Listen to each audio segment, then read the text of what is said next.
Hello and welcome to our Blender tutorial where I'm going to show you how to fine-tune your rig that we did in the last episode. So let's jump straight into it. The reason you want to fine-tune your rig is because some of these motions, as you will see, affect other vertices that don't need to. If you look down here at the bottom right here, you'll see that his bottom skirt is kind of moving with that bone. What I'm going to do is teach you how to weight paint, and then I'm going to show you the easier method.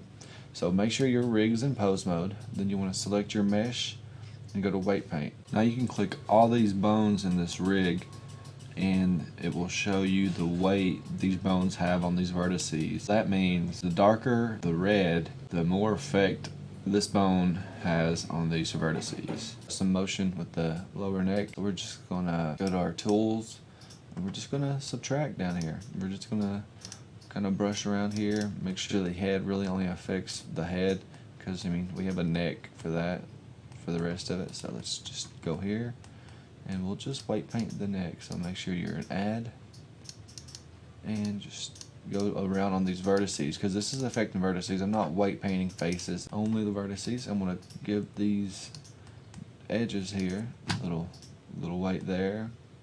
Looks good. I'm just going to paint up here. Now,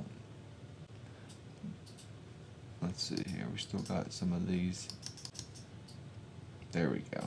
Now the head moves the head, and the neck, moves the neck just like you would expect. Alright, so that's weight painting. That's one way to go about fine-tuning your rig, but I like this other method because I just think it's a whole lot easier. You'll take your dude into edit mode, and then let's say we're messing with this chest bone right here. I believe this is chest 1.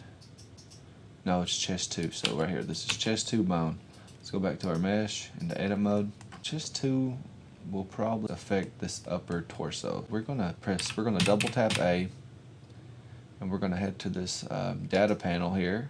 We're gonna find chest 2. I hit AA, so I would select all these faces and vertices, and I'm just gonna remove all that weight on all of it.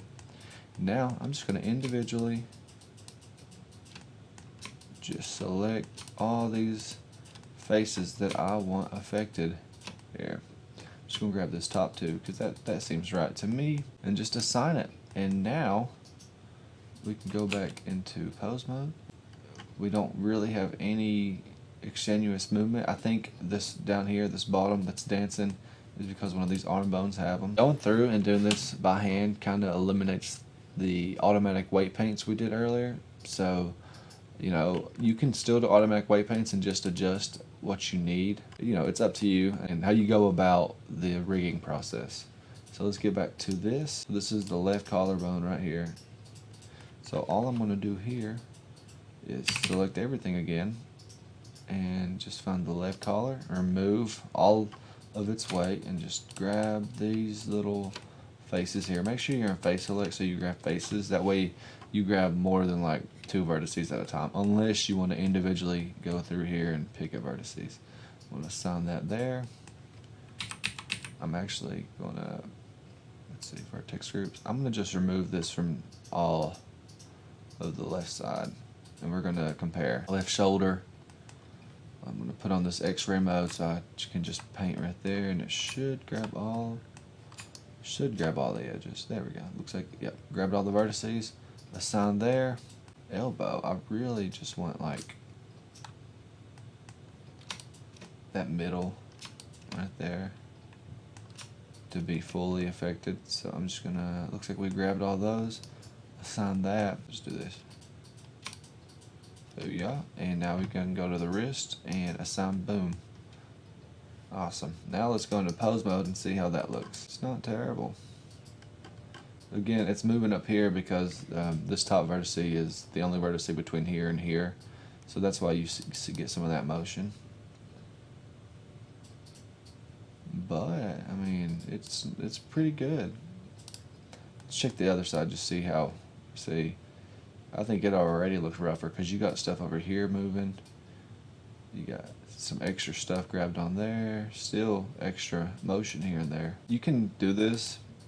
You can do it like this, or you can just rely on automatic weights. I mostly do the automatic weights and just weight paint a little bit. It just depends on how precise you need it. And so those are the ways you can go through here and just fine tune your rig. I'm gonna continue on this. I'll do the leg. I'll do one of the legs just to show you how we'll go about that. I'm gonna go into edit mode on my dude. I'm gonna just remove everything from his left hip, left knee, and left ankle. All right. Now all I gotta do, make sure I'm in X-ray. I grabbed all of these faces here and just assign it to the left hip. Boom. For his knee, I'm just gonna grab these edges here. So just draw a line there. Now go to his knee, assign that, and make sure we unselect everything. All right, now ankle. Boom. Okay, yeah. Awesome. And there we go. His ankle's not connected to his knee, and that's why all the other bones aren't moving. This is the best way to go about fine-tuning your rig. I'm going to go through here and do this on the rest of his right side of his body, and I'll see you all in the next video. Whoa, whoa, whoa, whoa. I'll see ya.